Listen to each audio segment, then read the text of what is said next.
Hello students, आज business study class 12 का second chapter जिसका नाम है प्रिंसिपल्स ऑफ मैनेजमेंट यानी कि प्रबंधन के सिद्धांत। आज मैं ये पढ़ाने आप लोगों को जा रहा हूँ। सबसे पहले हमें समझना होगा प्रिंसिपल क्या होता है, सिद्धांत क्या होता है। देखो, प्रिंसिपल यानी सिद्धांत सच्चाई को प्रकट करने का एक ऐसा स्टेटमेंट होता है जो हम क्या सोचते हैं या हमको क्या करना है इसकी सही गाइडलाइन देती है।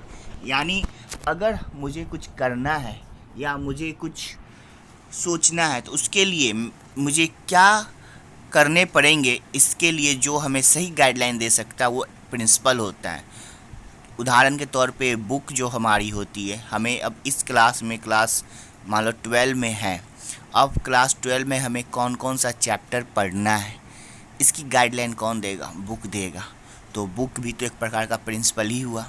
तो उसी तरह से मैनेजमेंट के लिए भी प्रिंसिपल जो है बहुत ही मैंडेटरी, बिना किसी सही प्लेटफॉर्म के मैनेजमेंट को हम सक्सेसफुल नहीं बना सकते हैं।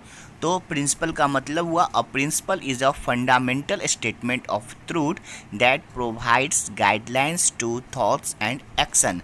जो भी सोचना या करने के लिए हमें जो गाइडलाइन प्रोवाइड करती है वो प्रिंसिपल के माध्यम से ही होता है, इसीलिए इसके फंडामेंटल स्टेटमेंट ऑफ ट्रूथ भी कहा जाता है। Principles of management. अब principles of management are broad and general guidelines for managerial decision. जो भी मैनेजरियल डिसीजन लेना होता है, यानी कि कुछ भी अगर मैनेजमेंट को करना है, उसमें कुछ भी हमें जोड़ना है या मैनेजमेंट को एक्सप्लोर करना है, मैनेजमेंट को हमें जो है और स्ट्रॉन्ग करना है, तो उसको चलाने के लिए जो गाइडलाइन आएगी वो गाइडलाइन प्रिंसिपल ऑफ मैनेजमेंट कहलाएगी।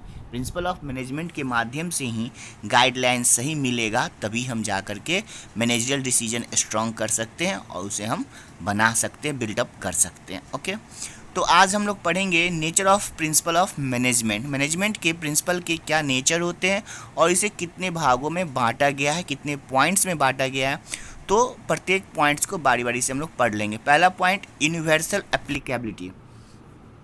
अब ऐसा नहीं है कि ये सिर्फ एक ही जगह लागू होता है, इसे हम हर जगह अप्लाई करते हैं। ये सभी जगह अप्लाई किया, चाहे ऑर्गेनाइजेशन का साइज कैसा भी हो, बड़ा हो, छोटा हो, या बिजनेस कैसा भी हो, है ना, वो आपका ये इकोनॉमिकल हो, नॉन इकोनॉमिकल हो, बिजनेस हो, नॉन बिजनेस हो, हर जगह मैनेजमेंट जो होता है वो आपका परवेशिव नेचर का होता है, इसीलिए इसे यूनिवर्सल एप्लीकेबिलिटी कहा जाता है। Second, general guideline. General guideline का मतलब क्या हुआ कि इसमें जो भी डिसीजन लिए जाते हैं या जो भी काम किए जाते हैं उसके गाइडलाइन नॉर्मल होते हैं, जो आपको सबको प्रोवाइड किया जाता है। ये कोई शॉर्टकट नहीं होता है, ये कोई रेडीमेड नहीं होता है। ये बिजनेस के इन्वायरमेंट को आप कैसे चेंज कर सकते हो, समय समय पर कैसे बदल सकते हो, ये सारी बातें उसमें लिखी रहती, इसलिए डायनेमिक नेचर का होता है। Third, formed by practice and experimentation. अगर आपको मैनेजमेंट को स्ट्रॉन्ग करना है, ठीक है, तो उसे डेवलप करने के लिए आपको रिसर्च करते रहने पड़ेंगे अपने काम पर। और ये रिसर्च कब होंगे? जब मैनेजर अपने एक्सपीरियंस के आधार पे इसे करेंगे तो वो और ज़्यादा इसको एक्सप्लोर कर सके और ये ज़्यादा और प्रैक्टिस में आ सकती है। ठीक है, विदाउट एक्सपीरियंस कोई भी आपका रिसर्च नहीं हो सकता, और जब तक रिसर्च नहीं होगा तो आप जो है वो मैनेजमेंट को बिल्डअप नहीं कर सकते हैं। फ्लेक्सिबल।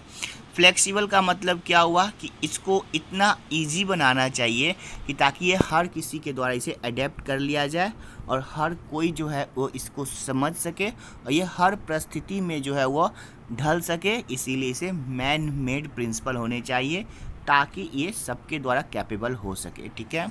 पांचवा, मैनली बिहेवियरल। मैनली बिहेवियरल का मतलब क्या हुआ? क्योंकि इसके जो प्रिंसिपल्स होते हैं वो प्रभाव डालते हैं, चाहे वो मनुष्य का नेचर किसी भी टाइप का हो, वो सभी इसमें ढल जाते हैं। ह्यूमन के नेचर को प्रभावित करता है, तो इसीलिए व्यवहारिक होता है। छठा है, कॉजेज एंड इफेक्ट रिलेशनशिप। इसके जो मेन इंटेंट होता है, इसका जो इरादा होता है वो होता है एक ऐसा रिलेशनशिप बनाना जो इसको कारण भी बताए और इसका प्रभाव भी डाल सके ताकि इसको हर परिस्थिति में इस्तेमाल किया जा सके। ठीक है, हर परिस्थिति में इसे हम यूज कर सके। सातवां कंटिंजेंट। कंटिंजेंट का मतलब क्या हुआ कि ये आपको डिपेंड करता है किस चीज़ पर, सिचुएशन पर, कि उस समय की क्या सिचुएशन है। वो एक ख़ास समय में वहाँ की सिचुएशन पे डिपेंड करता है, उस टाइम पर डिपेंड करता है।